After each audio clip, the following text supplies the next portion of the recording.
Imagine there's no heaven. What the Language. funnel cake? This is a place where we can talk about God, where we can try to feel closer to Him, where we can try to see Him in the everyday situations that we find ourselves in. Picking up from something that happened last week, the Chinese virus. It was nice to see Trump, that he's sort of...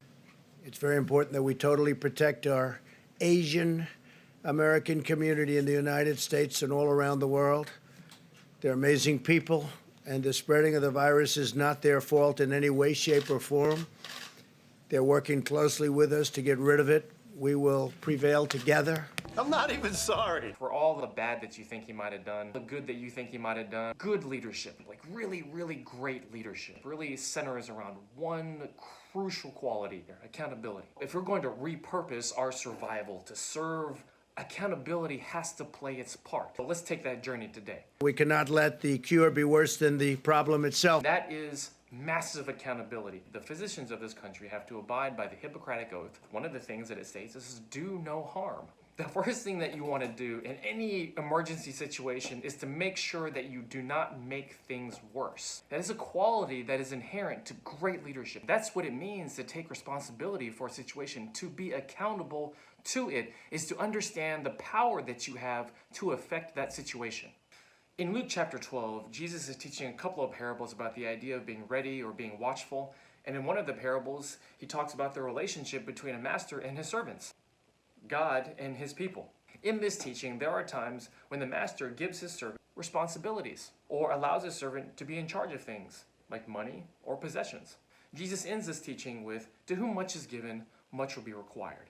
In those days, there was a unit of money in circulation called a talent. In modern contexts, that word talent means different things, like God-given abilities. Whether your talent is of a physical nature, like money, or whether your talent is of an emotional quality, being able to be empathetic, or of an intellectual quality, being really smart, or being of a spiritual quality, where faith may become quite naturally to you. Whatever the nature of your talent is, when you have an abundance of it, there are going to be responsibilities that you have associated with those talents. As Jesus said, to whom much is given, much will be required. There's a parable that is told in Matthew 25 where a master gives 3 of his servants 3 different amounts of talents. He gives one servant 5 talents, he gives a second servant 2 talents, and he gives a third servant 1 talent. And then the master goes off, he leaves, and then he comes back. And upon his return, the servant that had been given 5 had doubled it to 10. The servant that had been given 2 had doubled it to 4. The servant that had been given 1 buried his in the ground. The servant that buried his in the ground was treated very harshly because he was given something of value and he did nothing with it. To whom much is given, much is required. I can't think of a better example than the President of the United States, to whom much is given.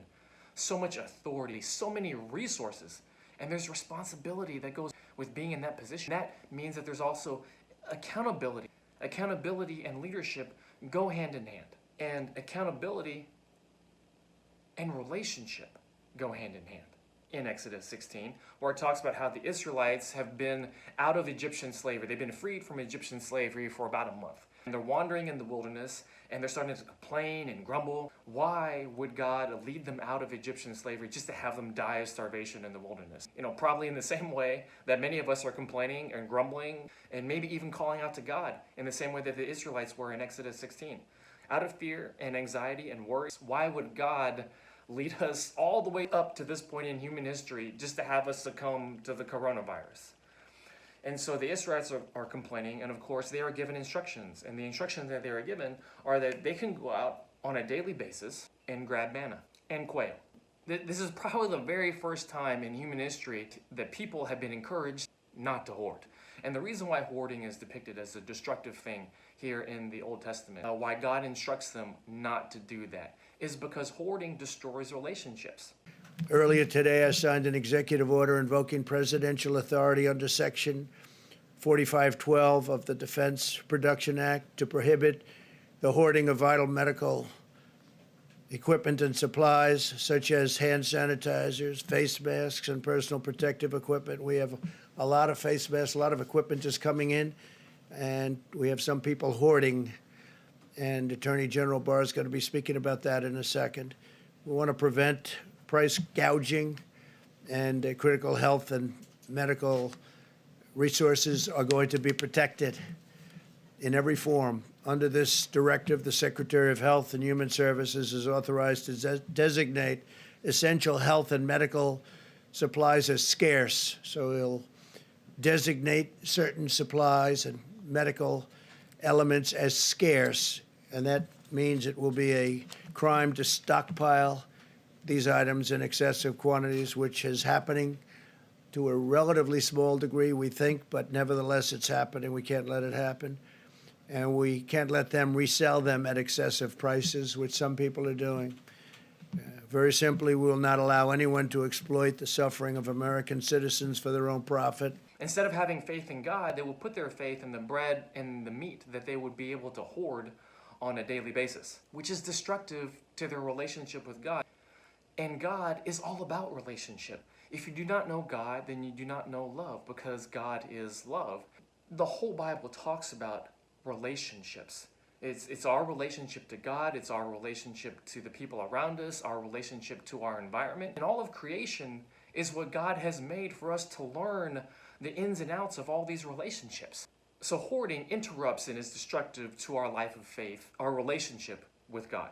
Hoarding is also destructive to our relationship with the people around us. When we decide that we need to hoard things, like if we need to hoard all the toilet paper or all the meat from the grocery store, or whatever it is that people might be hoarding during this coronavirus pandemic, what they're saying is, I as a human being don't need other people. I'm going to be just fine with everything that I got stored up in my attic or my closet or in my living room with my stash of TP. I'm going to put my trust and faith in that. When you decide that the relationships of the people around you are no longer important, that means that you no longer feel the need to be accountable to people.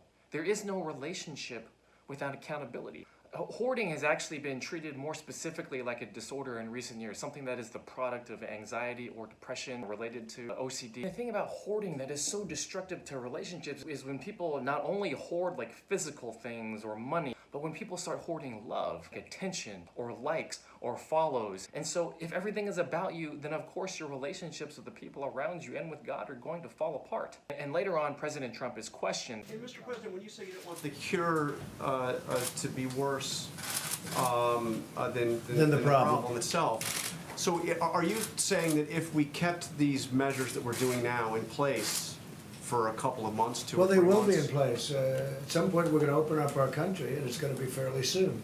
Weeks or months? Because you seem to be I'm not leaning more looking towards- at months, I can tell you right now. We're going to be opening up our country, and we're going to be watching certain areas, and we're going to be practicing everything that Deborah's referring to right here. I mean, we're going to be watching this very closely, but you can't keep it closed for the next, for years. Okay, this is going away. We're going to win the battle, but we also have, you have tremendous responsibility. We have jobs. We have people get tremendous anxiety and depression, and you have suicides over things like this. When you have terrible economies, you have death, probably, and I mean definitely would be in far greater numbers than the numbers that we're talking about with regard to the virus. This coronavirus is making us aware of the power that we have to damage people just by coming into contact with them. And we have to be humble enough to accept the accountability that comes with that power. So what is all of this leading us to here today? We talked about this idea of accountability that is critical to our relationship with God and critical for us to have healthy relationships with the people around us. The idea of accountability, it started in the Garden of Eden. This Christian idea of original sin, where the sin that we experience today, the downfall of mankind, began with the fall of Adam and Eve in the Garden of Eden. Regardless of whether it's literal or factual or allegorical, it's just the idea the children that are born today suffer from the problems that have been created by previous generations. Accountability. And this situation that we are in, the coronavirus pandemic, is teaching us the extent of our accountability. Finally, why this is so important. It's very important to me personally because my grandmother, for 88 years, lived with the fact that she was the one at age 11 who brought home flu to her mother, named Leah, for which I am named, when her mother had just delivered. And her mother succumbed to the great 1918 flu.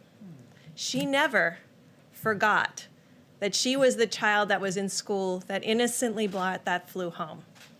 This is why we keep saying to every American, you have a role to protect each and every person that you interact with. We have a role to protect one another. It's why we are social distancing and you are social distancing. But to every American out there, when you are protecting yourself, you're protecting others. And if you inadvertently, I know, brought this virus home to someone with a pre-existing condition, I can tell you my grandmother lived with that for 88 years. So this is what we're trying. This is the message that's important to everybody. This is not a theoretic. This is a reality. You can see the number of deaths that are occurring. We all have a role in preventing them. So thank you for the work that you do to get our message out to others, to really ensure that every American understands how important their role is as we move through these next 5 days, to not let up for an instant. It's not just personal.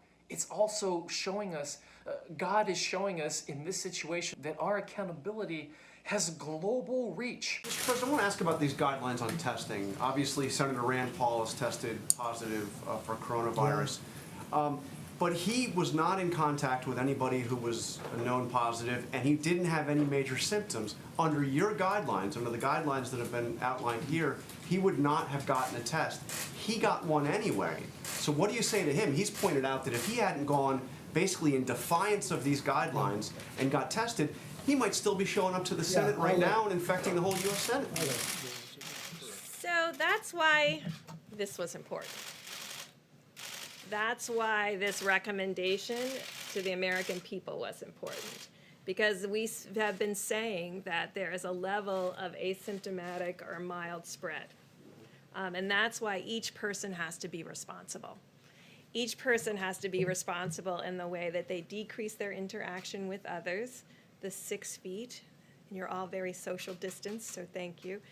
But also assuming that everyone that you're interacting with could be positive. And that gets into the hand washing piece, and that gets into the other piece we talked about is surfaces. I think until we really figure out the respiratory transmission versus the surface transmission, and this hard surface transmission, not fabric, will be really critical, because that is a way the virus could spread on subways or metros, where people would be holding on to things that other people had recently held on to. The person who touches a handrail on a subway can affect every single person that enters that subway and touches that rail. And then those people will go out and touch more and more people. And I think that we are being given this time of reflection to understand the truth of the global reach that we have as individuals as a result of the technology that is at our fingertips. To understand this not just as an intellectual truth, but as a spiritual truth. Not just understand that we have a global reach with the things that we say and that we do, but also that we have an eternal reach with the things that we say and the things that we do. Gal Gadot, I think she had great intentions. But to release a song during a time when people's loved ones are dying, and the opening phrase is, "Imagine there's no heaven," that's brutal. And as great as the intentions were behind that song, I think the accountability could have been better. And we're going to take a closer look at that next week. Peace.